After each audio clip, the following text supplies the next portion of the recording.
بسم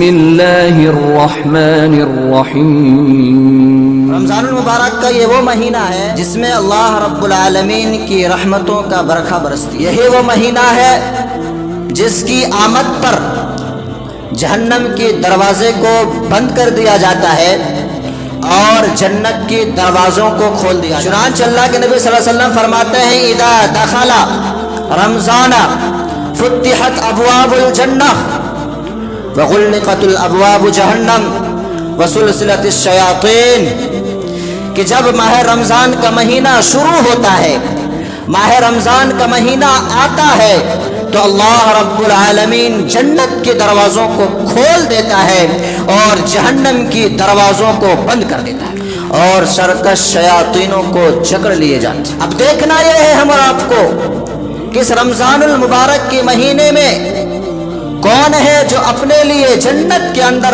اعلیٰ سے اعلیٰ مقام بناتا ہے، اور ظاہر سی بات ہے کہ اپنے جنت کے اندر اپنا اعلیٰ سے اعلیٰ مقام وہی شخص بنائے گا جو رمضان کے مہینوں میں دن اور رات رمضان کے روزے کی فرضیت کا اہتمام کریں گے اور لعلکم تتقون کا بھی احترام کریں گے، وہی شخص اپنے آپ کا مقام جنت کے اندر بنائے گا۔ یہی وہ رمضان کا مہینہ ہے جس کا انتظار سلف الصالحین 6 ماہ پہلے کیا کرتے تھے۔